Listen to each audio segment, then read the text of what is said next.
오늘은 본문에 있는 말씀 중에서 바울이 말하기를 뭐라고 그랬냐면, 바울은 에베소에 있는 성도들과 그리스도 예수 안에 신실한 자들에게 편지한다, 이렇게 말했는데, 오늘 1절 중에서 그리스도 예수 안에라는 그런 부분을 함께 나누려고 해요. 그래서 그리스도 예수 안에 있는 자. 그래서 우리가 하나님을 알기 전에는 그리스도 예수 밖에 있는 사람이었어요.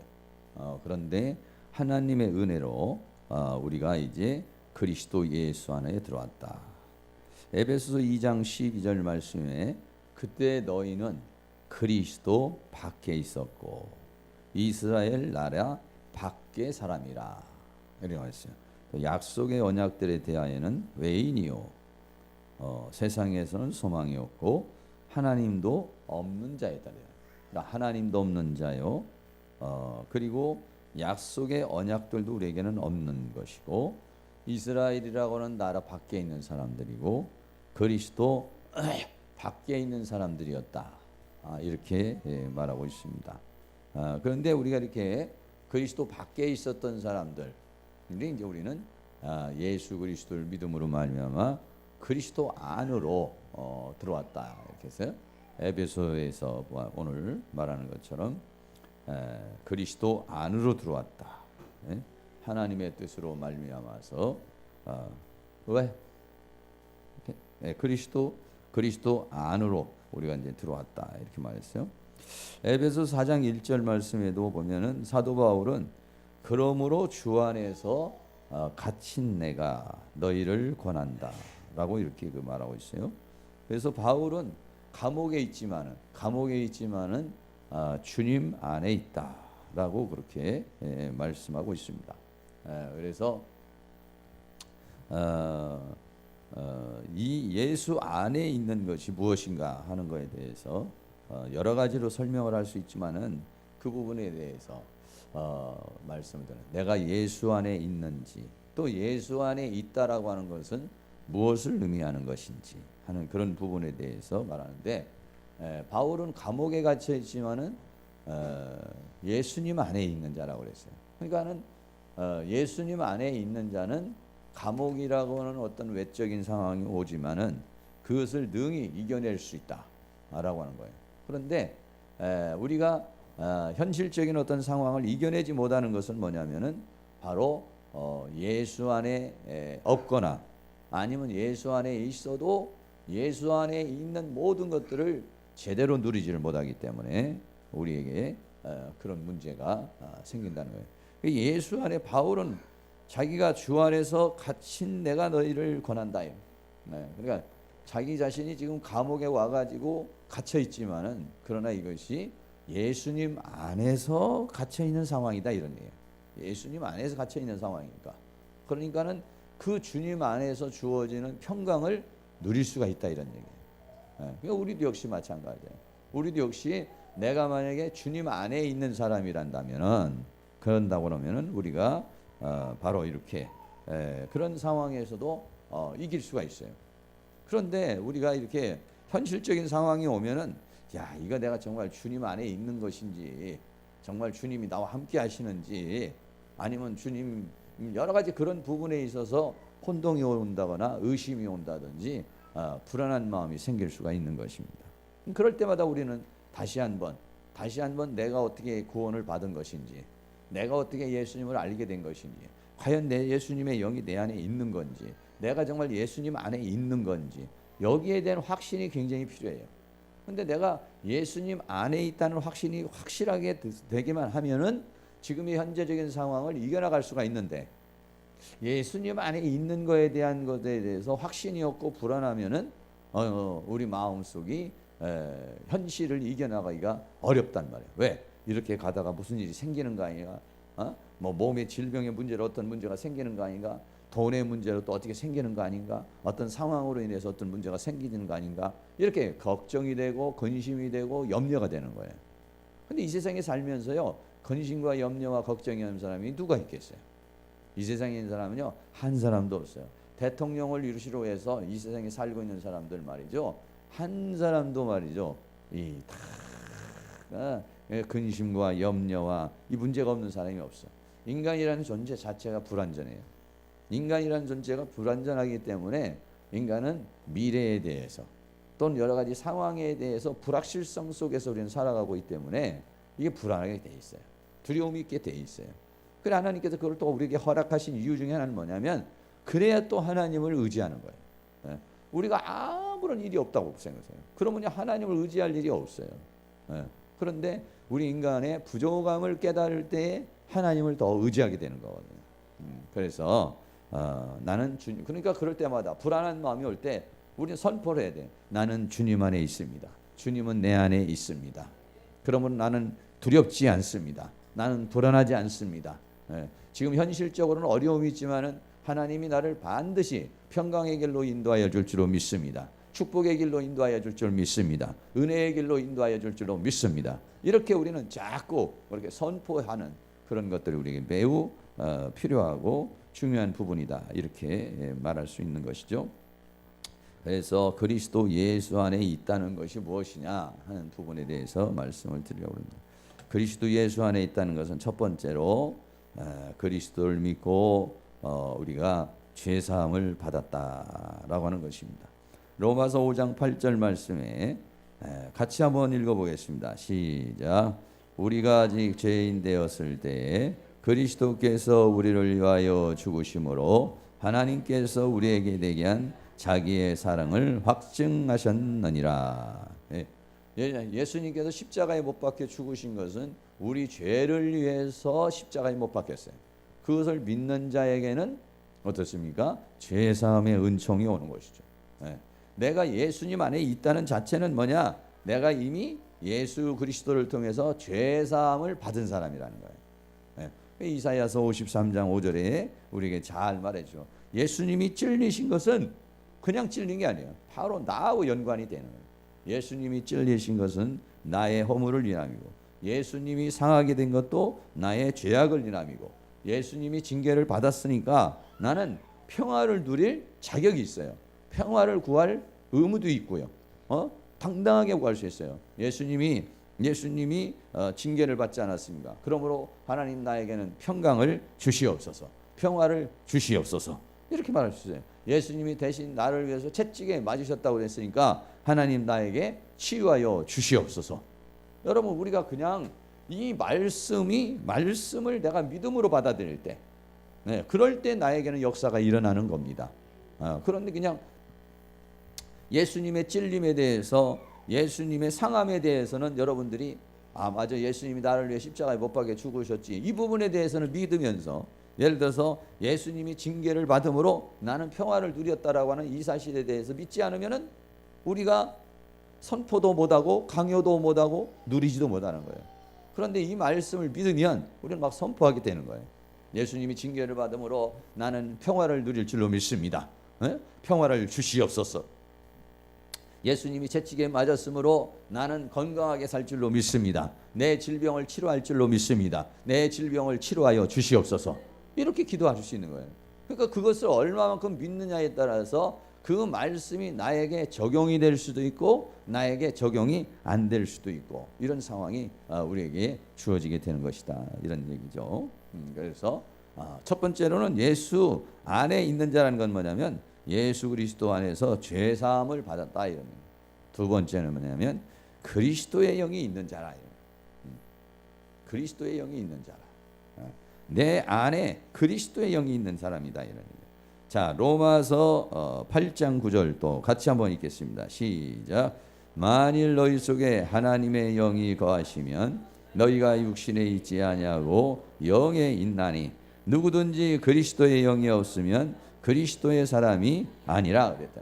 내가 그리스도 안에 있다는 건 뭐냐면 그리스도께서 내 안으로 영으로 들어오셨다는 거예요.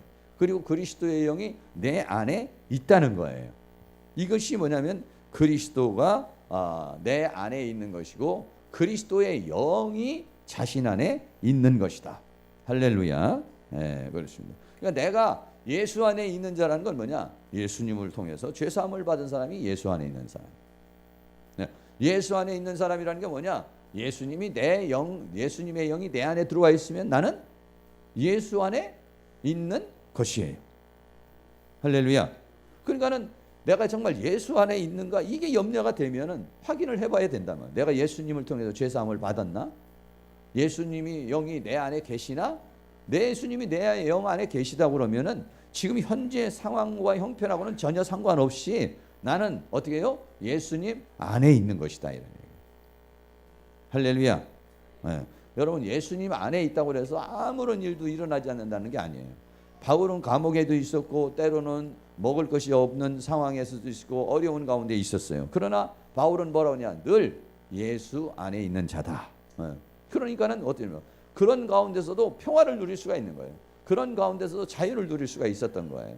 네. 오늘날에도 우리 많은 예수 믿는 사람들이 예수 안에 있다고 말하고 자기가 예수님이 내 안에 자기 안에 있다고 이렇게 생각을 하면서도 그걸 못 누리고 있는 거예요. 네. 내가 예수님 안에 있다고 그러면은요 불안한 마음 생길 수 있고 걱정생 마음 생길 수 있고 근심의 마음이 생길 수 있어요. 그러나 바울은 뭐냐? 기뻐하라는 거예요. 감사하라는 거예요. 왜? 예수님 안에 있으니까 하나님이 다 책임져 줄 줄로 믿는다는 것이죠. 하나님이 알아서 해준다는 것이죠. 그러니까 우리가 해야 될 건 뭐냐? 열심히 기도하고 또 하나님 말씀을 따라 살고 하나님께서 맡겨진 여러 가지 봉사와 달란트와 이 책임을 감당해 나가면 되는 거예요. 그러면 하나님께서는 때로는 피할 길을 주시고 또 하나님의 역사를 이루어 주시는 거예요. 그런데 여러분 생각해 보세요. 우리가 만약에 A라는 회사가 있으면 회사원들에게 봉급을 주는 거예요. 회사원들에게 봉급을 주지 다른 회사 다니는 사람을 데려다가 봉급을 주지는 않잖아요. 하나님도 마찬가지예요. 하나님으로부터 축복을 받으려면 하나님의 일을 해야 돼요. 하나님의 일을. 하나님의 일을 하면은 여러분이 전도하고 기도하고 봉사하고 청소하고 뭔가 하나님 앞에 일을 해야 하나님이 뭐냐? 봉급을 주시는 거예요. 하나님 앞에 일을 하잖아요. 여러분 하나님 앞에는 정말 공짜가 없어요. 그러니까 하나님의 축복을 받기를 원하고 하나님으로부터 무언가를 얻기를 원하는 사람은 어떻게 해야 되느냐? 그런 사람은 하나님의 일을 해야 되는 거예요. 하나님의 일을 하는 사람에게 하나님께서 역사하여 주실 줄로 믿습니다. 그래서 내 안에 그리스도의 영이 있는지 없는지, 그리스도의 영이 있으면 나는 그분의 영향력 아래에 있는 거예요. 그리스도 안에 있다라고 하는 것은 그분의 영향력 아래에 있는 것이에요. 그분의 은혜 아래에 있는 것이에요. 그분의 모든 그런 것들 안에 나는 있다. 그러나 옛날에는 예수 밖에 있었어요. 예수 밖에. 우리가 예수님 밖에 있었지만은 우리는 어떠냐? 이제는 예수님 안으로 들어온 것이다. 뭘로? 죄사함을 통해서 예수님 안으로 들어온 것이에요. 그리고 예수님의 영이 내 안에 들어옴으로 인해서 나는 어땠습니까? 예수 안에 들어온 것이다 라고 하는 것입니다. 세 번째로 내가 예수님 안에 있다라고 하는 것은 뭐냐면 그리스도의 생명이 있는 사람이에요. 그리스도의 영이 있다라고 하는 것은요. 요한일서 5장 12절 말씀 다 같이 함께 읽겠습니다. 시작. 아들이 있는 자에게는 생명이 있고 하나님의 아들이 없는 자에게는 생명이 없느니라. 이렇게 말했어요. 아들이 있는 자, 그리스도의 영, 아들이 있는 사람에게는 그리스도의 영이 있고 그리스도의 영이 있는 사람에게는 뭐가 있느냐? 생명이 있다. 생명. 왜? 예수님의 영이 들어올 때 내 안에 뭐가 들어오는 거냐면요. 생명이 들어오는 거예요. 할렐루야. 사모님 집에 좀 가봐요. 아들이 있는 사람에게는 생명이 있는 것이에요. 그러니까 예수님의 생명이 있으면은 나는 어떤 사람이에요? 예수님의 생명이 있는 사람은 바로 그리스도 안에 있는 사람이라는 거예요. 할렐루야. 네. 아들이 없는 사람은 생명이 없어요. 생명이 없는 사람은 하나님의 자녀가 아니에요. 하나님의 자녀가 아니면 천국에 못 가는 거예요. 내가 이 세상에서 뭐 잘하고 못하고 교회를 왔다 갔다 하고 이거를 떠나서 어떻습니까? 그리스도의 생명이 없는 사람은 하나님의 자녀가 아니에요. 하나님의 자녀가 아닌 사람은 하나님 나라에 못 가는 거예요. 일단은 생명이 있어야 돼요. 생명이. 하나님의 생명이 있어야 돼요. 그리스도의 생명이 있어야 돼요. 잘나고 못나고 이것저것 하는 것을 떠나 그거는 두 번째 문제예요. 내가 교회 와서 봉사하고 헌신하고 이건 두 번째 문제라고. 첫 번째 문제는 뭐냐? 하나님의 생명이 있어야 돼요. 생명이. 그리스도의 영이 있어야 돼요. 그리스도의 영이 없으면 그 사람은 크리스천이 아니에요. 그 사람은요. 교인이라고. 교인이 되지 마시고 크리스천이 되시기 바랍니다. 교인은요 천국에 못 가요. 예. 교인은 천국에 가는 게 아니에요. 그리스도인이 천국에 가는 거예요. 예. 교회 왔다 갔다 한다고 해서 천국 가나요? 아니에요. 교회 온다고 천국 가요.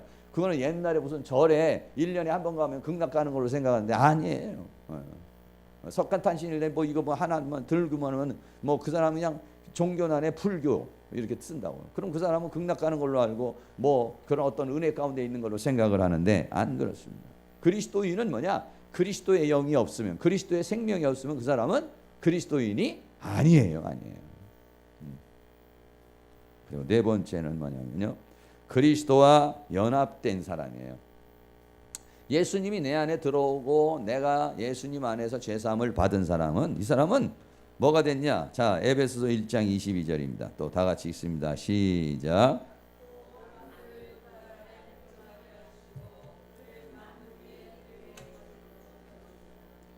머리로 주셨다고요. 머리. 그러니까 우리는 어떤 의미인지, 지금 예수를 믿고 난 다음에서는 내 머리로 사는 게 아니에요. 내 명령, 내 생각대로 사는 것이 아니라 예수님의 명령을 따라서 살아가는 거예요. 예수님이 뭐가 되냐? 머리가 된 거예요. 머리가. 할렐루야. 네. 교회의 머리로 주셨다고 그래서 머리야. 예수님은 뭐냐면 나의 가정의 머리고 내 삶의 머리예요. 그러니까 우리는 어떻게 생각합니까? 머리는 뭐냐? 명령을 하고 지시를 하는 것이 이 머리란 말이에요. 그러니까 우리는 어떤 행동을 하려고 그럴 때에 그 머리이신 예수님을 인정하고 그 머리이신 예수님에게 물어봐야 돼요. 물어봐야 돼요. 네. 그러니까는 성경이 뭐냐? 예수님을 만물 위에 교회의 머리로 주셨다. 교회라는 게 뭐냐? 이 건물이 아니라 교회는 우리 각 사람, 하나님 앞에 부름받은 사람 각 사람이 우리는 교회란 말이에요. 그러면 교회의 머리로 주셨다고 그러면 어떻습니까? 우리는 그분의 명령, 그분의 말씀을 생각을 해야 되는 거예요. 그분의 명령을 따라가려고 해야 된단 말이에요. 그러니까는 인정을 해야 돼. 인정을. 예수님은 나의 머리십니다. 예수님께서 나에게 말씀하여 주시고 명령하여 주시고, 할렐루야. 네, 그 다음에 에베소 1장 23절입니다. 또 다 같이 읽습니다. 시작. 교회는 그의 몸이니 만물 안에서 만물을 충만케 하시는 자의 충만이니라. 교회는 몸이다. 몸이다. 이렇게 말해요. 몸이라는 건 뭐냐면요, 몸이라고 하는 것은 손도 있고 발도 있고 눈도 있고 머리도 있고 이런 것들이 이걸 전부 합쳐서 몸이라 이렇게 말해요. 다시 말하면 우리는 뭐냐? 그리스도의 지체라는 얘기예요. 지체. 내가 몸이라는 것은 예수님께 붙어 있는 거예요. 붙어 있는 거. 그러니까 교회는 그리스도의 몸이라는 것은 뭐냐면 우리와 예수님과 연합이 되어 있다는 거예요. 뭘로 연합이냐면 생명으로 연합이 되어 있다는 거예요. 그러니까 우리는 뭐냐? 지체가 됐다는 거예요. 그러니까는 여러분들 생각해 보세요. 여러분 우리가 지금 이렇게 나이가 살고 있지만은 요 밑에 손톱에 가시 하나만 들어와도 얼마나 아파요. 눈에 만약에 티만 들어와도 얼마나 느껴요. 그런 것처럼 예수님께서 우리가 예수님의 지체이기 때문에 우리의 모든 것들을 모르는 게 없다고요. 예수님의 그 연합체에 예수님과 나는 몸과 지체와 같이 연합이 되어 있어요. 그래서 예수님이 우리의 모든 형편과 처지를 다 알고 계시고, 할렐루야. 몸이란 말이에요. 지체란 말이에요. 붙어 있단 말이에요. 그러니까는 의심이 생길 때마다 그 성경 구절을 우리는 말해야 돼요. 교회의 머리로 주신 예수님, 교회의 몸으로 주신 예수님, 나는 주님의 지체입니다. 나는 주님의 앞에 붙어있는 지체입니다. 할렐루야. 전도자로 쓰임받는 사람은 예수님의 발과 같은 역할을 할 수 있고, 나가서 막 말씀을 전하는 사람은 예수님의 입과 같은 걸로 쓰임받는 사람이 되는 것이고, 여러 가지 다양한 형태로 우리가 손을 쓰고 발을 쓰고 눈을 쓰고 귀를 쓰는 것처럼 그래가지고 어떤 일을 수행해 나가잖아요. 예수님도 마찬가지예요. 어떤 사람은 눈으로 쓰고, 어떤 사람은 귀로 쓰고, 어떤 사람은 입으로 쓰고, 어떤 사람은 다리로 쓰고, 이렇게 쓴단 말이에요. 그래가지고 어떻게 하느냐? 하나님의 역사를 이루어 가시는 것이다, 이런 얘기죠. 그러니까 우리는 뭐냐? 지체다. 한번 따라해보세요. 나는 예수님의 몸입니다. 나는 예수님의 지체입니다. 나는 예수님의 지체입니다. 예수님은 나의 머리입니다. 네, 그렇습니다. 그러니까는 예수님의 지체, 예수님의 몸이니까 우리 모두는 다 뭐냐? 또 한 몸에 붙어 있는 지체들이라는 거예요. 생각해 보세요. 예수님이 뭐라고 했어요? 내 이웃을. 내 이웃이 뭐냐? 바로 옆에 있는 사람이에요. 옆에 있는 사람을 어떻게 했어요? 뭐같이 사랑을 했어요? 내 몸처럼. 그럼 몸처럼이에요? 몸이에요? 몸이 아니에요? 옆에 있는 분이. 옆에 있는 분이 몸이에요? 아니에요? 예수님의 몸이에요? 아니에요? 뭔 말인지 잘 이해를 못 하시나 본데. 아니, 우리 모두가 예수님의 지체잖아요. 그러니까 옆에 있는 사람이 뭐예요? 내 몸이에요? 아니에요? 그러니까 함께 붙어 있는 몸이라고 우리가 다요. 한번 해보세요. 옆에 있는 분에게. 집사님은 내 몸입니다. 여러분, 자기 몸은 막 돌보면서 다른 사람의 몸을 안 돌보는 사람은, 그런 사람은 이게 몸이라는 인식이 없는 거예요. 몸이라는 인식이 없는. 옆에 있는 사람이 뭐냐? 내 몸이라니까요. 그러니까 네 몸을 사랑하라는 거예요. 그러니까 내 이웃이 네 몸이야. 이게 영적인 것을 보면, 하나님의 그 섭리 속에 보면 내 옆에 있는 사람이 바로 너의 지체고 몸이야. 그러니까 내 옆에 있는 사람을 어떻게 하냐? 돌봐줘야 돼. 어떻게 사느냐? 사랑해야 돼. 이런 거예요. 그러니까 내 이웃을 내 몸처럼 사랑하는 것이 뭐냐면, 내 몸처럼이 아니야. 내 몸이기 때문에 사랑하라는 거예요. 내 몸이기 때문에. 내 이웃이 내 몸이기 때문에 사랑하라는 거예요. 내 이웃을 내 몸처럼 사랑하라는 그런 의미가 아니라, 몸처럼 아유 내 몸 아닌데 이런 게 아니라, 네 이웃은 내 몸이라는 거예요. 할렐루야. 그러니까 우리가 예수님 안에 온 사람들은 뭐냐? 우리는 몸이고 지체인 거예요. 아닌 것 같지요? 아닌 것 같아요? 아닌 것 같지만은요, 결국은 그렇습니다. 여러분 모두가 같이 우리 모두가 서로를 사랑하게 되면은요, 결국은 내가 옆에 있는 사람을 사랑하잖아요. 그럼 그 사랑의 효과가 나한테 와요. 그래서 결국은 어떻게 하냐? 내가 건강해져요. 근데 내가 옆에 있는 사람을 사랑하지 않고 내가 옆에 있는 사람을 고통스럽게 하잖아요. 그럼 그 사람이 언젠가 또 나를 고통스럽게 해서 결국은 뭐냐? 함께 망하는 거예요. 그러나 옆에 있는 사람에게 내가 헌신해주고 봉사해주고 사랑해주잖아요. 그러면은 결국은 그 사람이 나한테 그렇게 사랑해주고 헌신해주고 봉사해줘서 어떻게 같이 사는 거예요. 내가 옆에 있는 사람을 죽이면은 같이 죽고, 옆에 있는 사람을 살리면 같이 사는 거예요. 왜? 몸이기 때문에. 우리 연합되어 있어요. 대한민국이라는 우리나라 모든 민족이 서로 자기 멋대로 살아가 보세요. 그럼 이 대한민국이라는 나라가 깨지는 거예요. 그런데 대한민국이라는 나라가 서로 큰 테두리 안에서 협력을 하게 되면 대한민국 자체가 잘 되는 거예요.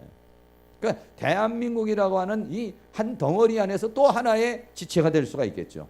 한 가족이 될 수가 있겠죠. 그러나 우리는 어땠습니까? 예수 안에 들어온 사람, 예수 안에 들어온 사람은 그리스도 안에서 한 몸이 된 거예요. 그래서 어떠냐? 내 이웃을 내 몸처럼 사랑하라, 이런 얘기예요. 그래서 옆에 있는 분이 내 몸이구나. 이 인식을 얼마만큼 많이 갖느냐는 것이 중요한 것이죠. 근데 아무리 봐도 한번 보세요. 다시 한번. 내 몸인가? 내 몸처럼 보이나? 내 몸처럼 보이는가? 남 몸처럼 한번 꼬집어 보세요. 한번. 옆에 있는 사람이 내 몸이라고 생각이 드세요?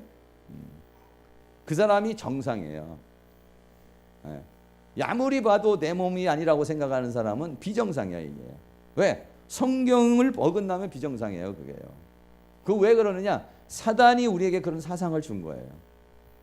마귀가 우리에게 사상을, 어떻게 저 사람이 너의 몸이냐? 이렇게 얘기를 해주는 거예요. 왜 네가 손해 보느냐? 네가 왜 헌신해 줘야 되느냐? 네가 왜 사랑해 줘야 되느냐? 이런 거예요. 그거는 전부 다 뭐냐? 십자가라고 하는 것은 뭐냐면요, 나는 죽고 너는 사는 거예요. 나는 고통을 받고 너는 평화를 누리는 거예요. 나는 힘들고 너는 편안해지는 거예요. 근데 거꾸로야, 우리는. 나는 편안해지고 너는 좀 힘들어야 돼. 나는 좀 맛있는 거 먹어야 되고 너는 좀 맛있는 거 먹어도 말고, 나는 좀 편해야 되고 너는 편하지 말아야 되고. 그러니까 우리는 십자가하고는 완전히 거꾸로 사는 거예요. 거꾸로. 십자가는 뭐냐면 주는 거예요. 희생하는 거예요. 나는 죽는 거예요. 나는 십자가에 못 박아 죽는 거예요. 왜 죽느냐? 옆 사람을 위해서 죽는 거예요. 앞 사람을 위해서 죽는 거예요. 가족을 위해서 죽는 거예요. 근데 우리 생각에는 내가 왜 죽어? 내가 왜 헌신해? 이걸 우리는 어떻게 해요? 헌신을 감사한 마음으로 하는 게 아니라 억울해, 나는. 나는 이 집안에 와가지고 나는 맨 헌신만 하고, 이 집안에 들어와서 맨 고통만 하고, 이 교회에 와가지고 나는 맨 고통만 당하고, 나는 너무 헌신이 많았어. 난 너무 억울해. 누가 알아주는 사람도 없어. 이런 거거든요. 아니에요. 원래는 어떻게 하냐? 우리가 이제 그거는 옛날 사고방식, 그 옛사람의 사고방식이에요. 그러니까 억울하다는 마음이 들어있는 것은 뭐냐면, 그는 십자가하고는 상관이 없어요. 그럼 예수님이야말로 정말 억울해.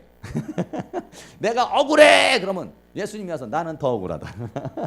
우리는 죄라도 지어가지고 억울하게 당했지만 예수님이야 무슨 죄를 지었어요? 예수님은 아무런 죄가 없는 거예요. 아무런 허물이 없는 거예요. 아무런 문제가 없어요. 우리는 억울하다고 하지만은 나도 잘못한 게 많거든요. 엄마 나는 너무 억울해. 네? 당신 나는 너무 억울해. 그러지만 자기도 욕할 거 다 했고 승질낼 거 다 승질냈거든요. 이게. 그래서 어떻게 보면은요, 쌍방과실이에요. 이게 쌍방과실.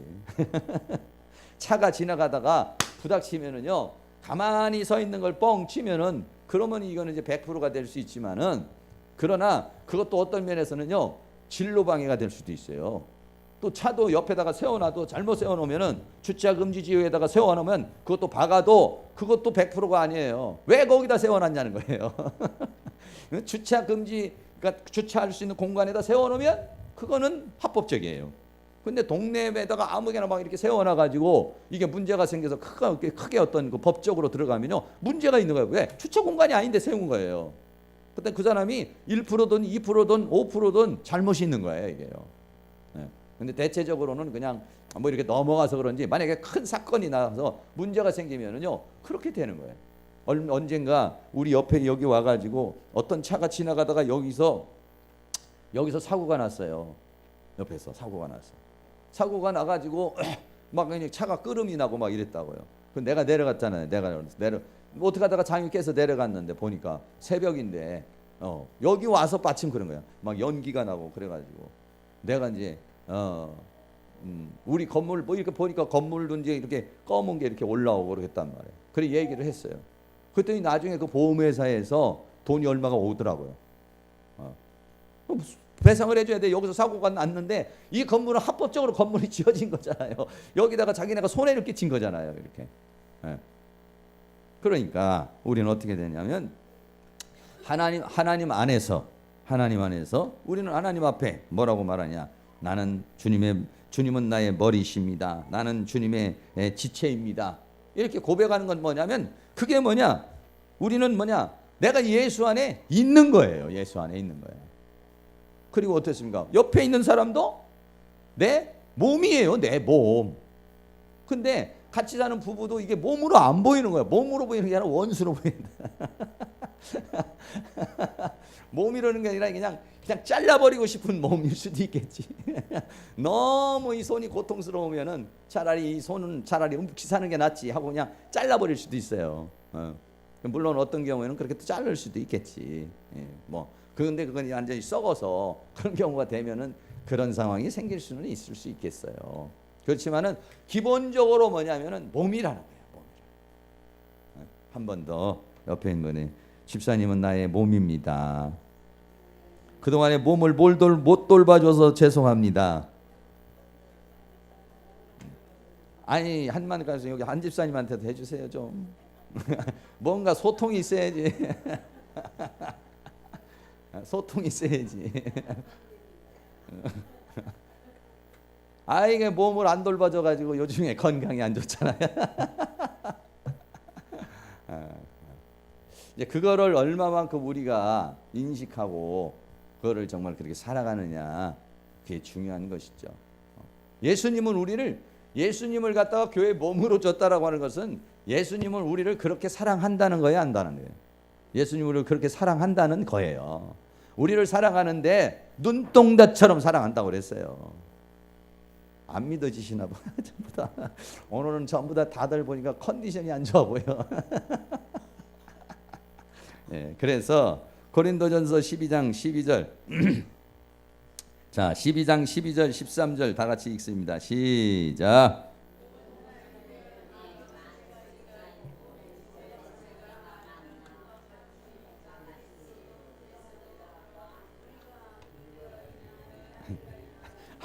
수도. 이게 한 몸이 아니라 이래. 한 몸이 아니라 이게 어렵네요. 자, 고린도전서 12장 27절 마지막 절 같이 읽겠어요. 시작. 너희는 그리스도의 몸이요 지체의 각 부분이라.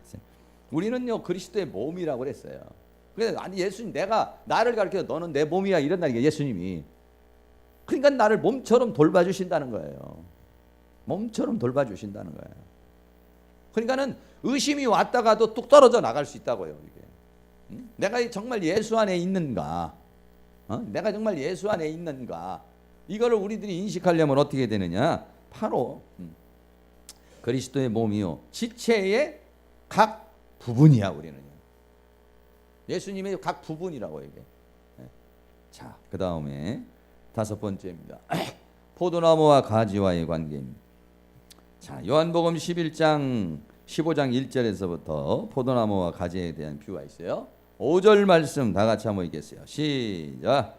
나는 포도나무요 너희는 가지니 저가 내 안에 내가 저 안에 있으면 이 사람은 과실을 많이 맺나니 나를 떠나서는 너희가 아무것도 할 수 없음이라. 아멘. 예수님과 우리와의 관계를 여러 가지로 설명을 하는데 그 중에 하나가 뭐냐면 우리가 이해를 할 수 있도록 우리와 예수님의 관계를 몸으로 비유를 해서 설명을 한 거예요. 우리 몸으로 예수님과 우리와의 관계를 설명한다면 예수님은 머리다.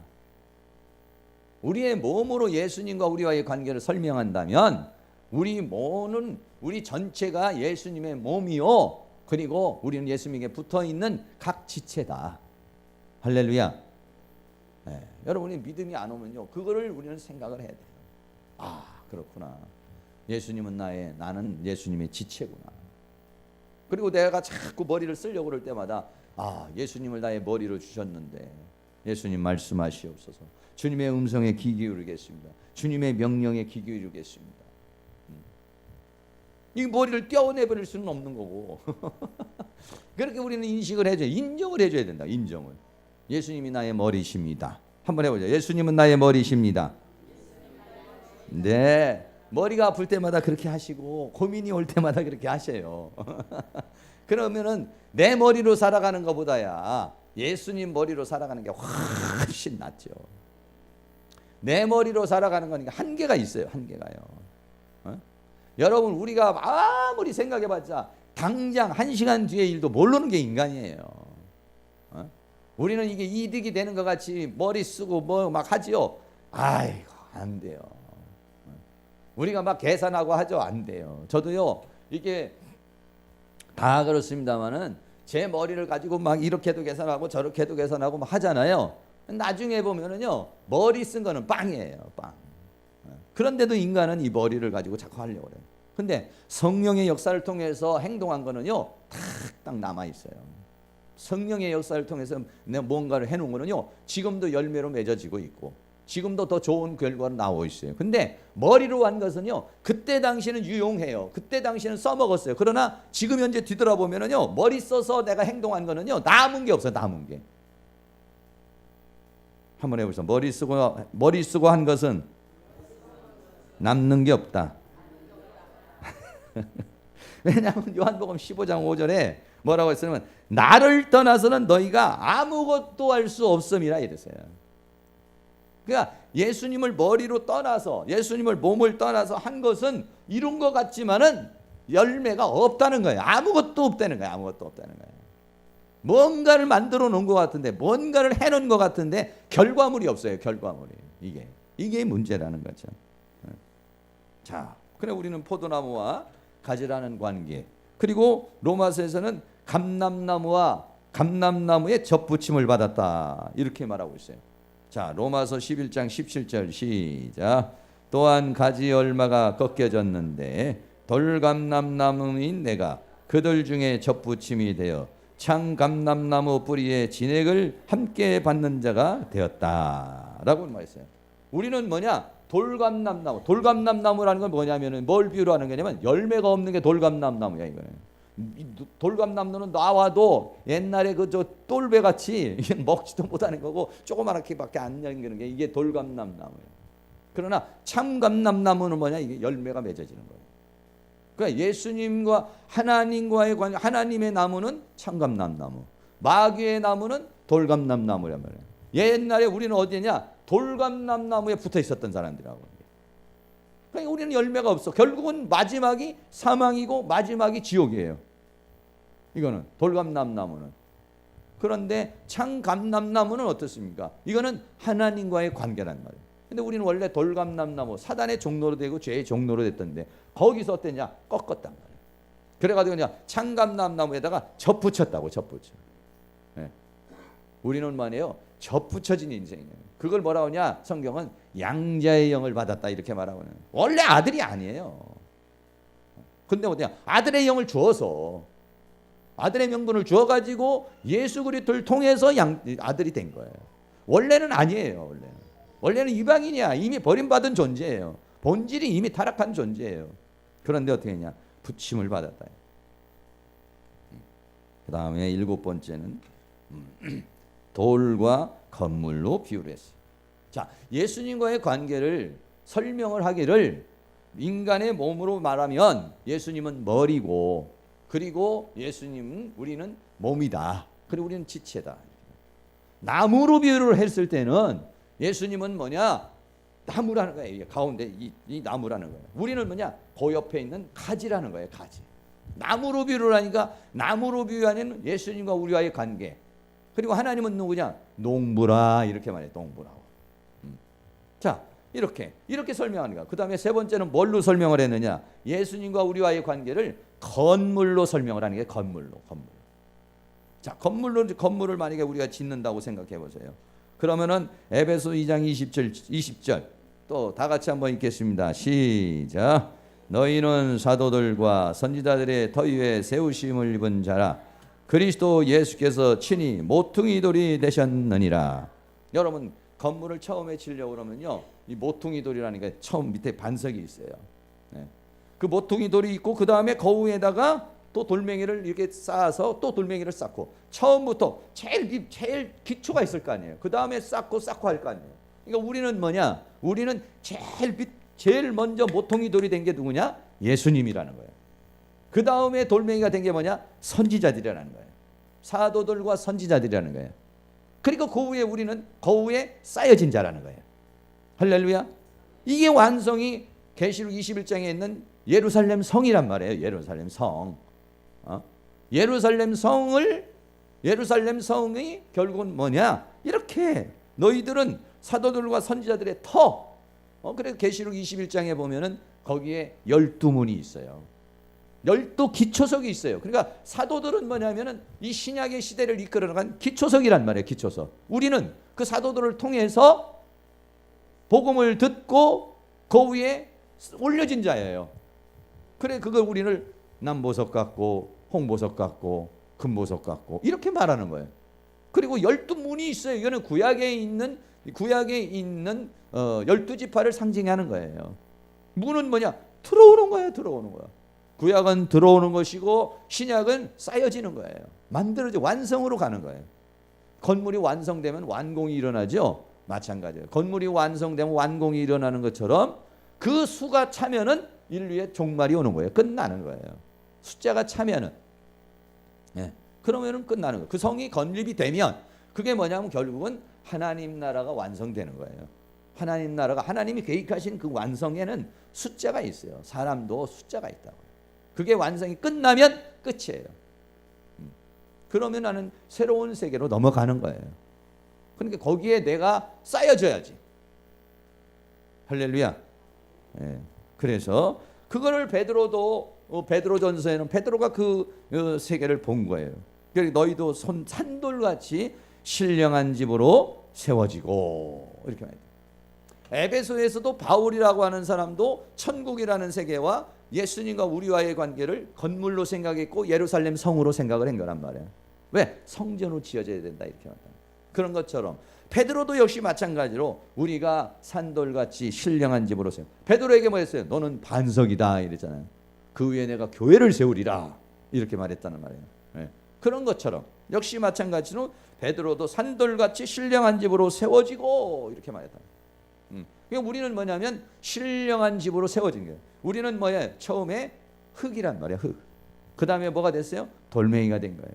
이 돌멩이가 뭐가 돼요? 이 돌멩이가 말이죠. 죽어있는 돌멩이면 뭔 소리입니까? 죽어있는 돌멩이면 이 건물밖에 더 세워요. 이 돌멩이가 뭐냐? 산돌같이 이렇게 돼요. 산돌.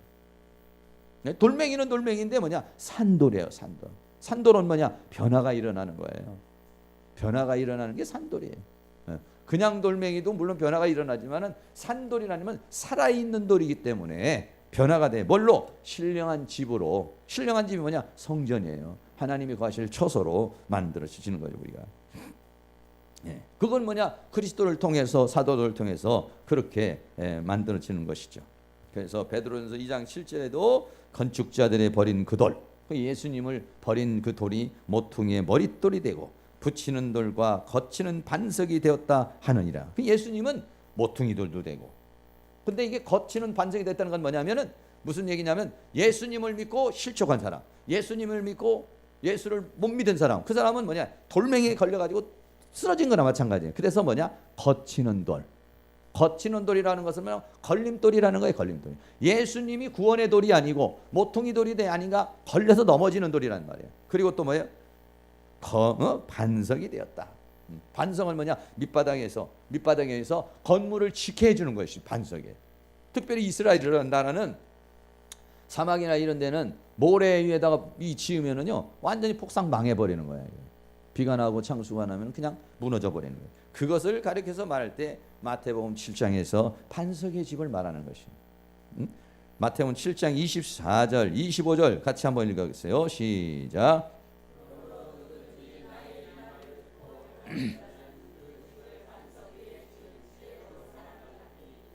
비가 내리고 창수가 나고 바람이 불어 그 집에 부딪히되 무너지지 아니하나니 이는 주철을 반석 위에 놓은 연고요. 반석은 여기서 말하는 반석은 예수님을 말하는 거예요. 예수님이 주신 말씀을 통해서 말하는 거예요. 예수님이 주신 생명을 반석이라고 하는 거예요. 예수님뿐만 아니라 예수님으로 주어진 모든 것들을 반석이라고 그래요. 반석은 뭐냐? 흔들림이 없다는 거예요. 흔들림이 없다는 거예요. 뭐가? 비가 나고 창수가 나고 바람. 이건 뭐냐? 비가 나고 바람이 불고 창수가 나는 건 이건 뭐냐? 전부 다 사단의 공격을 가리켜서 말하는 거예요. 네? 사단의 공격을 가리켜서 말하는 거예요. 사단이 막 비가 내리게 합니다. 막 바람이 붑니다. 환란의 바람이 불어요. 문제의 바람이 불어요. 질병의 바람도 불어요. 그리고 어떻습니까? 창수는 뭐냐? 밑에서 솟아올라오는 게 창수예요. 네? 그러니까 이건 동서남북이에요. 사방으로 우겨쌈을 당하는 거예요. 위에서 막 비리 내리치죠. 바람은 옆에서 막 사방에서 불어와가지고 이 집을 무너뜨리려고 그러죠. 이 내린 물이 밑에서부터 막 솟아나가지고 무너뜨리려고 그러죠. 네, 이렇게. 그래서 사방이에요. 동서남북, 위에서 밑에서 옆에서. 근데 이게 여러분 우리가 여러분 영적으로 해보지만은 요즘에도 우리가 이제 지금 재정 돌파를 위해서 이렇게 기도를 하는데 이걸 밀어붙이려고 그러는데 잘 안. 이 2주를 했는데도 힘들어서 이번 주 한 주 또 이렇게 하는데 마귀가 어떻게든지 이거를 갖다가 기도를 깨뜨리게 하려고 못하게 하려고 마음을 이상하게 만들고 이런단 말이에요. 자, 이 생각해. 우리 교회에 있는 성도님들이 전부 다 100% 11조 생활을 하게 하는 게 쉬운 일이에요. 하나님께서 그 마음을 감동을 주고 인색한 마음을 뽑아버리고 그 마음에 하나님이 인식이 돼야 되잖아요. 그래야 그게 하는 거예요. 그러지 않으면 11조 생활하는 게 어려운 거예요. 사실은 어렵잖아. 애초부터 하던 사람이야 그렇게 어려운 게 아니지만 그러나 하려고 그러면 얼마나 어려워요. 어제도 그저께인가도 여기 그 청라 지역에 있는 뭐 정점순 전사님이 와서 그 교회를 이제 갔는데 이제 와서 뭐 얘기를 하더라고. 성도들이 뭐 한 주에 뭐 20명씩도 오고 뭐 그런다고 그래요. 그런데 11조 하는 사람들이 별로 없다는 거예요. 왜냐면은 이제 그 교회 정착을 안 해가지고 왔다가 어느 교회는 말이야 100명이 오는 데도 있다니까 한 주에. 좀 큰 교회는 요즘에는 안 그러지만 처음 막 도시 저기가 되니까. 그런데 사람들이 정착을 안 해요. 1년도 정착을 안 하고 2년도 정착을 안 하고 3년도 정착을 안 하고 아주 그냥. 그래서 거기서 이제 성도들이 오니까 뭐 교회 같은 게 좀 세워가지고 이제 교회 성도들이 와서 11조도 해주고 감사금 해줘야 교회가 운영이 되지. 어떻게 운영이 되겠어요. 그래서 그런데 안 해주는 거야. 그러니까 교회가 폭삭망해서 나가버리고 이런 상황이 생기는 거예요. 초대교회는 어떻게 했냐? 초대교회는 자기 집 팔고 논 팔아서 교회 만들어 세운 거예요. 지금은 사람들이 헌신 안 하려고 그러는 거예요. 희생 안 하려고 그러는 거예요. 그럼 어떻게 되냐? 교회 무너지는 거예요. 교회 무너지면은 같이 죽는 거예요. 네. 생각해 보세요. 교회 하나, 둘, 셋 넘어갑니다. 이단들이 교회들 사들입니다. 이래 보세요. 나중에는 지금은 옛날에 뭐 1200만, 뭐 1000만이지만 실제적으로 기독교 인구가 800만으로 떨어졌다고 이렇게 얘기하잖아요. 그리고 800만 중에서도 어떻습니까? 요즘에 사람들 주일 날 예배밖에 더 드려요. 오후 예배 드리는 거 어려워요. 수요 예배, 금요 예배 이런 거 드리는 거 생각도 못해. 왜? 남자들은 또 너무 바빠가지고 저녁마다 너무 바빠가지고 못 와요. 또 이게 어려운 시대에 있어요. 그러다가 보면 결국은 어떻습니까? 교회가 목회자들이 뭐 택시 운전사가 뭐 우리 인천에만 해도 200명 뭐 이런 데잖아. 성도들이 헌금을 안 해주니까 나가서 해야 되잖아요. 세는 내야 되지. 이렇게 어렵잖아요. 우리 교회도 마찬가지지만 어려움이 있잖아요. 그러면 결국 어떻습니까? 목회자들이 못합니다. 교회 문 닫아버립니다. 예. 그러면 어떻게? 그러다가 보면 결국은 어때? 성도들도 같이 죽는 거예요. 초대교회는 아니에요. 집을 팔았습니다. 논을 팔았습니다. 자기의 재산을 팔았어요. 그래가지고 교회를 살렸다고요. 결국은 어땠습니까? 교회가 사니까 결국은 어땠어요? 이 이스라엘이라는 나라가 로마를 정복해버렸잖아요. 기독교라고 하는 것이 세계를 지배해버렸잖아요. 이게 내가 교회를 살리면 교회가 이 지역을 정복해버리는 거예요. 여러분들이 우리가 지금 재정 돌파를 위해서 기도를 하지만은 재정이 풍성해져야 막 전도도 하고 더 많이 하고 이 수요 성경 예배도 막 전도지도 뿌리고 그래가지고 더 많이 말씀을 듣게 하고 목요 치유 집회도 막 더 많은 사람이 요즘에 가정마다 사람마다 얼마나 많은 문제와 사건을 가지고 있어요. 사실 이 목요 치유 집회에서 이런 거 들어야 될 사람이 수없이 많거든요. 네. 치유돼야 될 그런 왜 지금은요 유교도 아니고 불교도 아니고 뭐 무속도 아니고 지금 사람들이 어디다가 초점을 두고서 이 부부관계를 만들어가고 자녀의 관계를 만들어야 되는지 이 사상 정립이 안 돼 있는 거예요. 지금 서구 문화가 들어와 있어가지고. 네.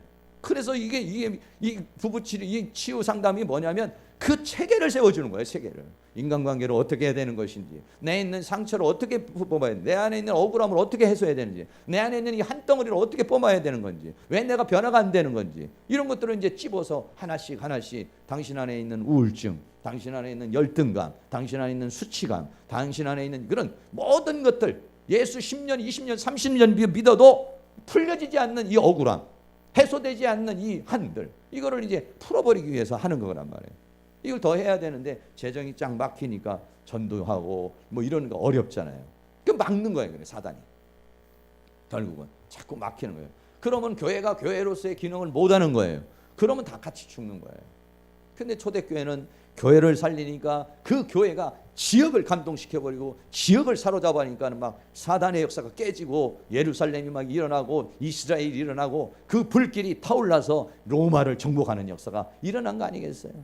거기에는 뭐 수많은 사람들의 헌신과 수많은 사람의 눈물이 거기에서 있었기 때문에 교회를 살리니까 교회를 통해서 하나님이 일하신 거예요. 그러니까 그 지역에 있는 사단의 권세를 깨뜨려버리고 어둠의 권세를 깨뜨려버린 거예요. 그런데 오늘날에는 교회를 살리는 게 아니라 이기주의적으로 자기 욕심 채우려고 교회 나오고 자기 어떻게 하려고 교회를 나오려고 그러니까 십자가하고는 전혀 상관없는 신앙생활을 하려고 이제 이기주의로 막 이렇게 가게 되니까 결국은 교회는 깨져버리는 거예요. 그래가지고 교회가 하나 둘 셋 넷 여러분 우리 신학교에도 학생이 오질 않아요. 왜? 옛날에는 막 죽기 살기 내가 공부해서 하나님 앞에 헌신해야지 했는데 지금은 뭐냐면 그렇게 내가 개척해서 교회 세워봤자 성도들 와서 헌신해 주는 사람도 있고 희생해 주는 사람도 없고 잘못하면 세못 내가지고 망하게 되니까 안 하는 거예요. 신학교 와봤자 아무 소용이 없다는 거예요. 성도들이 그러니까 같이 신학교 문 닫기 시작하고 교회 문 닫기 시작하고 성도들 없어지기 시작하고 그런 헌신된 그런 주의 종들 없어지고 이래 보세요. 결국은 어때요? 대한민국 자체가 망하는 거예요. 망하는 겁니다. 지금도 오늘 아침에도 그런 신문이 나왔습니다만은 지금은요 학교에서도 옛날에는 그 우리나라에서 기독교 계통에 있는 사람들이 학교를 세웠다고요. 학교를 세워가지고 거기를 뭐냐? 학교 세운 이유가 뭐냐? 그 가르치는 데도 목표가 있었지만은 그 건국 이념이 뭐냐면 기독교 정신에 입각한 그러한 교육을 하려고 학교를 세운 거예요. 근데 이 전교조라든지 아니면은 또 불량 학생들이라든지 이런 사람들이 나타나 가지고 지금은 말이죠. 이 뭐 그 예배도 잘 못하게 하고 학교에서 예배도 못하게 만들어버리고, 또 이단이 들어와도 이단에 대해서 얘기를 하면은 인권이라고 그래가지고 또 걸고 넘어질 수 있게 돼 있어요. 지금요. 차별금지법 뭐 이런 거 해가지고 우리는 대한민국 망해가는 거예요. 이게 이런 것들이 사단이 야금 동성애법 같은 것도 마찬가지잖아요. 소돔과 고모라성이 왜 망해요? 동성애 때문에 망해요. 동성애라는 게 왜 만들어졌겠어요? 이거는 동성애라는 것은 같은 그 하나님의 질서를 완전히 파괴하는 거예요. 거꾸로 아니에요. 남과 여가 만나야 되는 건데 남남이 만나고 여여가 만난다는 것은 뭐냐면 이게 인간관계에서 깨져버리는 거예요. 그게 변질이에요. 네. 그래가지고 나타나는 것. 그것도 로마서 1장에서 완전히 그것까지 이미 설명해 놨잖아요. 순리를 따르지 않는 영리를 따라서 행하는 자들의 죄악에 대해서 로마서 1장에서 28가지 21가지입니까? 그거에서 나와 있어요. 이미 그렇게 갈 거라는 거예요. 세상은요. 결국은 그렇게 간 세상에 대해서 소돔과 고모라 성을 멸망시켜 버렸잖아요. 천사가 왔는데도 천사를 데리고도 막 관계를 가지려고 그러니까 볼 것도 없이 그냥 유황벌로 그냥 다 쓸어버렸잖아요. 소돔과 고모라 성을요. 지금도 마찬가지예요. 미국도 동성애법 다 통과됐습니다. 유엔도 마찬가지예요. 왜? 그 동성애자들이 사실은 많아진 거예요. 사람이. 근데 사실은 어떻게 보면 그 사람들 불쌍한 거예요. 어떻게 살아볼 일이 없는 거예요. 예. 근데 그것을 법으로 허용을 해버려서 지금은 뭡니까? 동성애, 미국에서는 동성애에서 동성애, 예? 목사님들이 있어요. 동성애자 목사님도 있어요. 지금요. 목사 안수를 할 것이냐 말 것이냐 해가지고 통과돼 버렸어요. 동성애자에 대해서 목사 안수를 줄 것이냐 통과돼 버렸어요. 그거는요 그렇게 되는 거예요. 여러분, 개구리가 15도의 물 속에 있으면은요 제일 좋대요.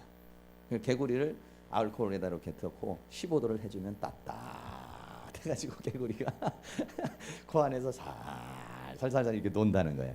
그런데 불을 조금 세 20도 뜨거운 거예요. 이게 사실은 45도 되면은 어떻게 익어버린답니다. 개구리는 45도만 되면 익어버린다는 거예요. 그런데 이 개구리가 15도에서부터 하면은 익는 줄 모르고 죽는 거예요. 자기가 익는 줄도 모르고 죽는 거예요. 그냥 그렇게 해서 나중에 보면 익어 있는 거예요. 45도 되는데. 근데 개구리가 그걸 못 느껴요. 그런데 15도밖에 안 되는데 45도에다도 막 개구리가 막 펄떡펄떡 뛰고 뭐 난리 나겠죠. 난리 나겠지. 뭐 장어를 잡는 방법이 뭐 얼음을 갖다가 장어 있는 데도 누우면 장어가 잠깐 기절을 한다고 하더라고.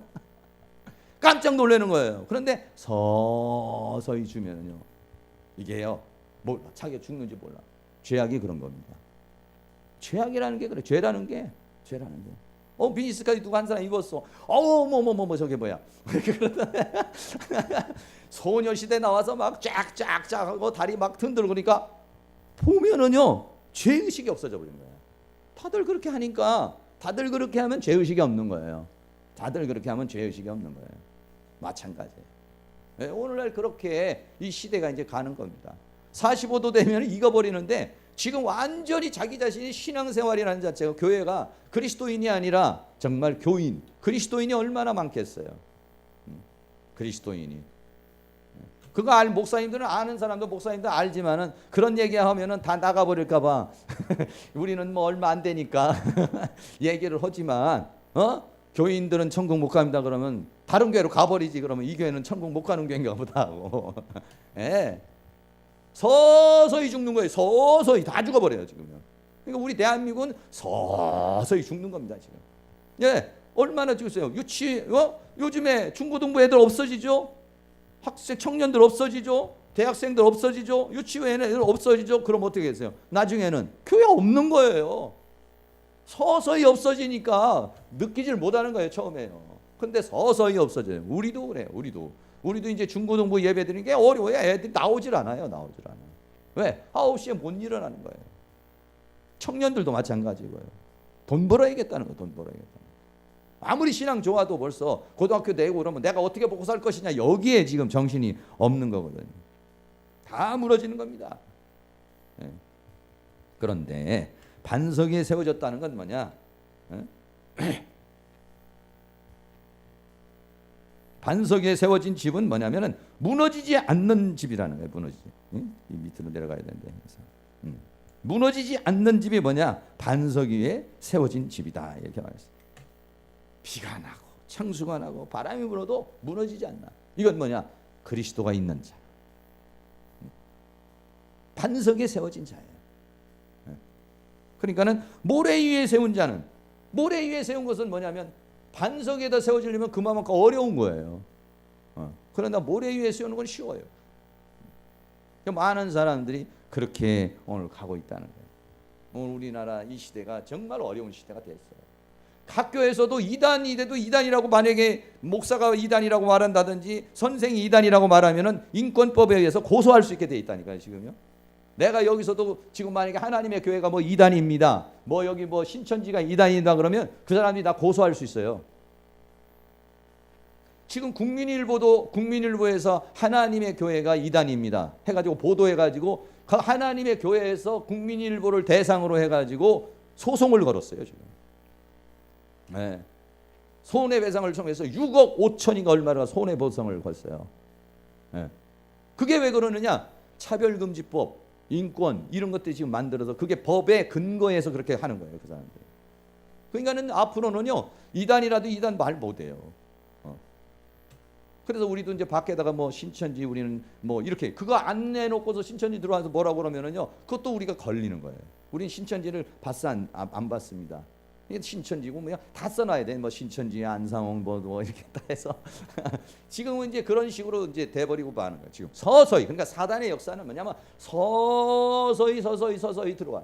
기독교 국회에 기독교 예수 믿는 장로, 예수 믿는 국회의원이 수없이 많아도 그 법이 통과된다니까요. 그 법이 통과돼. 우리 여기도 이 계양구에 있는 최원식 국회의원이 그때 차별법 했다가 우리 기독교 총연합해서 인천에서 난리나서 데려다가 막 혼을 아주 냈죠. 그래가지고 아유 제가 잘못했습니다 해가지고 빠진 거거든요. 근데 또 어떤 국회의원이 또 해가지고 된 거예요, 이게 지금. 그럼 왜 그러냐면 그쪽에 있는 사람들, 그런 그런 이단이나 이런 사람들, 유병헌 같은 사람들 왜 저렇게 죽겠어요? 수많은 사람이 돈을 다 먹었어요. 기독교에서도 수없이 돈 먹은 거예요. 네. 그러니까 저런 사람들 옹호해 주는 거예요. 옹호해 주는 거예요. 그러니까 그 입법이 왜 되느냐면은 이단이나 이런 사람들이 돈을 갖다가 쌓다가 막 국회의원한테 딜이 부어 주는 거예요. 그냥 후원금을 주는 거예요. 동성애자들이 갖다가 막 돈 갖다 주고, 그 차별금지법 이단들이 갖다 돈 갖다 주고, 그러니까 그 법 통과시켜 버리는 거예요. 안 믿는 사람은 그런 개념이 없잖아요. 통일교가 됐든지 무슨 신천지가 됐든지, 우리 예수 믿는 사람이라고 그러지 뭐 저기 불교나 뭐 무슨 뭐 이런 예수 안 믿는 사람들은 전혀 상관이 없는 거예요. 그 사람들 그 법이 통과되는 거에 대해서 감각이 전혀 없는 거죠. 그게 말아먹는 일인 줄 모르잖아요. 그러니까는 그 사람들은 돈 받고 해주는 거예요. 그럼 상임위에서 통과되면은요, 통과시키기 쉬워버려요. 그러면은 법으로 딱 해놓으면은 그 다음부터는 못하는 거예요. 지금 그렇게 돼버렸어요.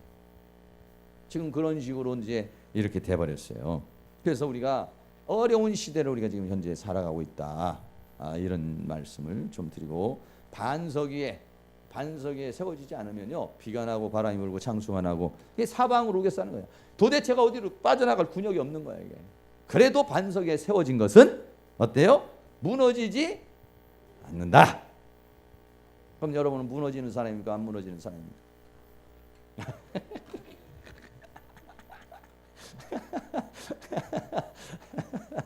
이거 감사합니다.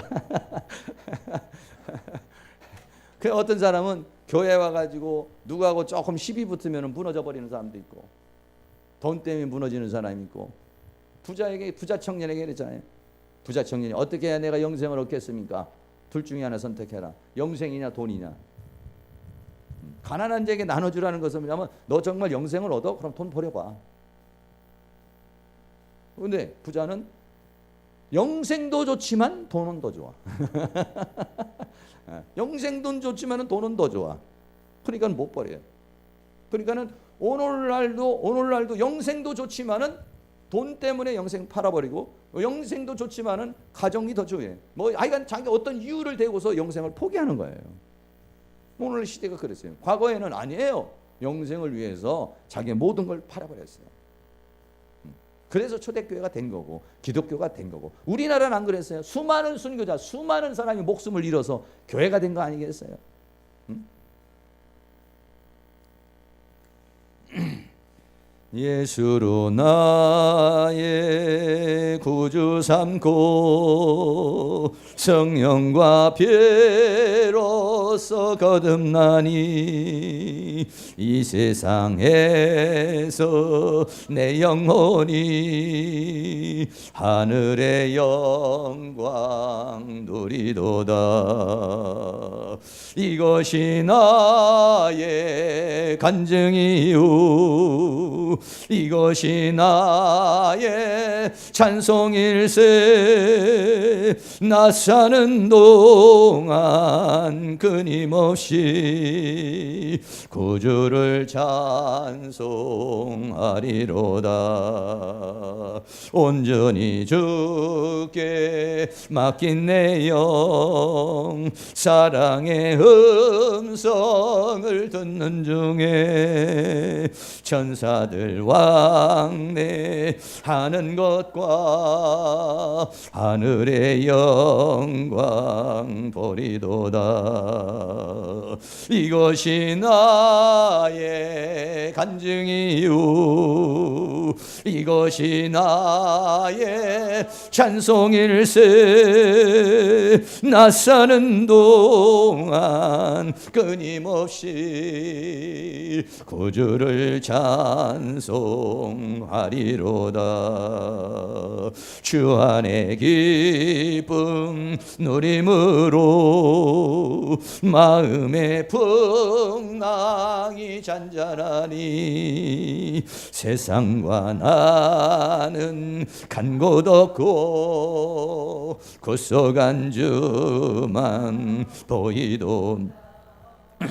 이것이 나의 간증이요, 이것이 나의 찬송일세.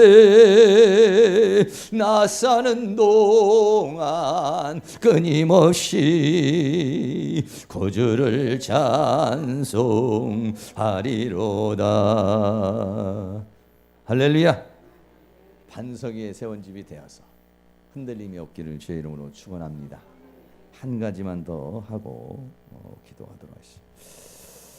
내가 주님 안에 있다라고 하는 것을 성경은 뭐라고 말했냐는, 예수님은 우리의 목자고 우리는 양이라고 이렇게 비교했어요. 내가 정말 주님 안에 있는가, 내가 정말 목자 안에 있는가, 그것을 요한복음 10장 10절에 11절까지 한번 같이 읽겠습니다. 시작.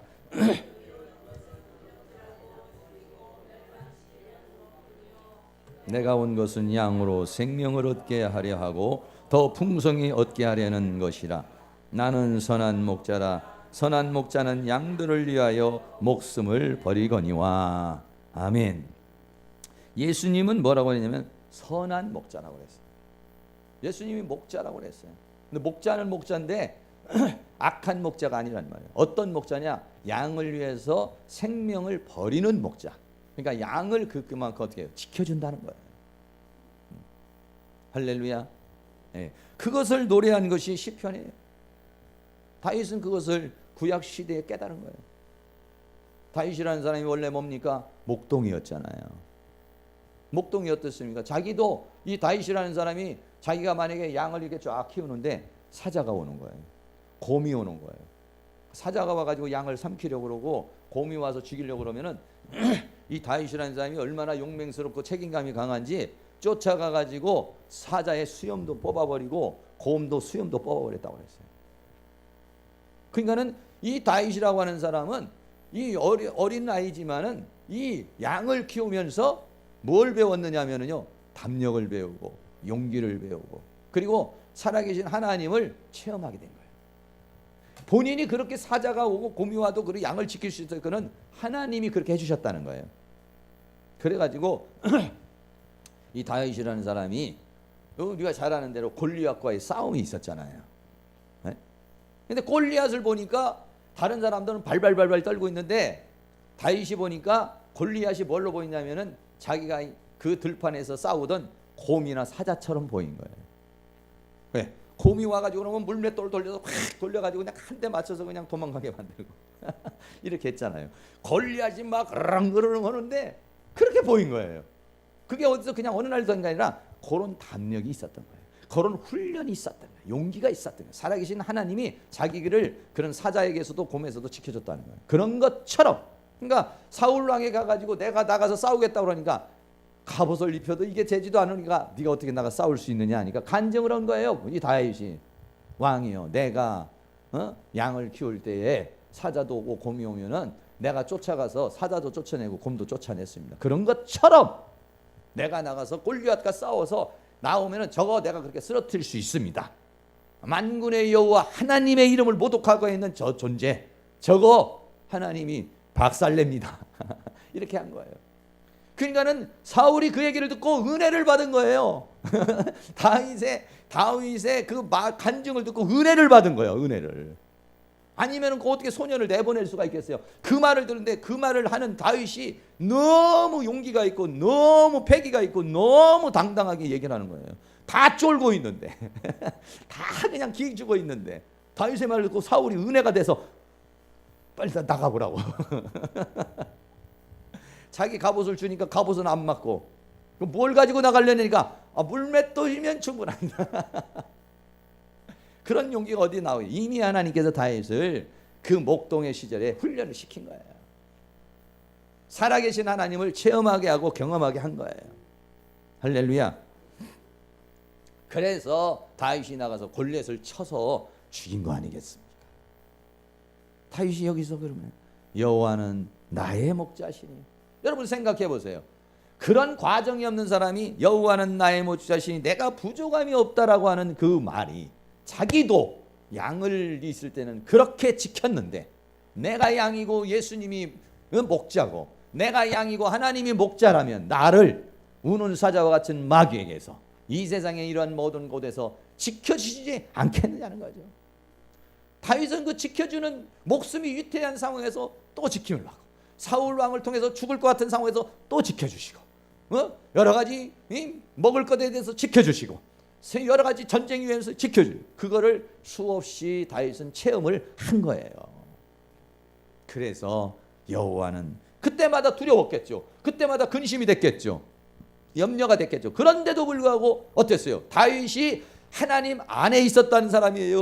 하나님 밖에 있었던 사람이에요?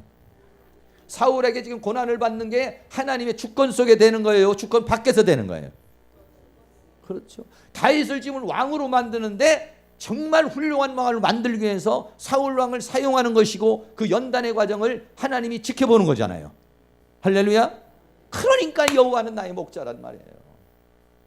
여호와는 나의 목자시니 내가 부족함이 없다고 그래가지고 그냥 뭐 돈도 쌓아놓고 뭐 물질도 쌓아놓고 건강도 쌓아놓고 모든 게 아무것도 불편함이 없다는 얘기가 아니라고요. 지금 당장 여러 가지가 어려움이 있어도 하나님이 필요하면 다 공급해 줄 줄로 믿습니다. 할렐루야. 푸른 초장으로 잠잠으로 다 인도해 줄 것이고 내 영을 또 소생시켜 줄 것이고 사망의 음침한 골짜기 가도 거기도 하나님은 다 나를 위해서 예비하여 주신 줄로 믿습니다. 이거예요, 이게. 그래서 부족함이 없다. 부족함이 없다고 그래도 다윗이 모든 걸 다 가졌다는 게 아니라 그래서 부족함이 없다는 게 아니에요. 그러면 뭐요? 인간은요, 그러면은요, 이 세상 다 주면은 그 다음에 뭐 줄까 하면 하나님도 달라고 그럴 게 인간이에요. 그게 에덴 동산에서 뭐라고 그랬어요? 다 줬잖아요. 다 주고서 마귀가 뭐라고 하더, 너 이거 먹으면 하나님처럼 될 거야. 이건 뭐냐면 하나님까지도, 하나님 자리까지도 뺏어버리는 게 인간이에요. 인간이. 여러분 뭘 만족해? 이 세상 모든 걸 다 줘도 여러분 만족할 것 같아요? 대한민국을 다 줘도 여러분 안 만족해요. 부족함이 없다는 소리가 안 나온다니까요. 돈은 있어도 건강이 부족해요. 건강은 있어도 자녀들이 문제야. 자녀들도 있고 돈도 있는데 부인이 문제야, 남편이 문제야. 부족이 있어요, 부족. 그런데 여호와는 나의 목자시 내게 부족함이 없으리로다. 할렐루야. 오늘 우리는 그렇게 고백을 한번 해보자고요. 주님이 나의 목자, 나는 예수 안에 있는 사람입니다. 할렐루야. 우리 모두가 다 주님 안에 있는 사람인 줄로 믿습니다. 오늘 만약에 그렇게 주님 안에 있으면서도 불안해. 그러나 다시 한번 우리가 한번 생각을 해보자고요. 정말 내가 주님 안에 있다고 하면서도 불안해하고 있고 걱정하고 있는지. 그럴 수 있어요. 인간이기 때문에. 그럴 때마다 어떻게 하냐, 우리는 두려움을 몰아내야 돼요. 의심을 몰아내버려야 돼요. 그 염려를 몰아내버려야 돼요. 그런 게 아무것도 없는 사람은 없어요. 아무리 믿음이 있는 사람도 그런 생각이 없는 사람이 없어요. 다 있어요. 저도 마찬가지예요. 믿음이 있어도 불안한 생각 와요. 근심 오는 거예요. 근데 어떻게 하냐, 밀어내는 거예요. 거부하는 거예요. 네? 오늘 그렇게 될 수 있기를 주의 이름으로 축원합니다. 그래서 우리 모두가 주님 안에서 오늘도 평강을 누리고 주의 은혜가 함께하는 그런 역사가 일어날 수 있기를 주의 이름으로 축원합니다.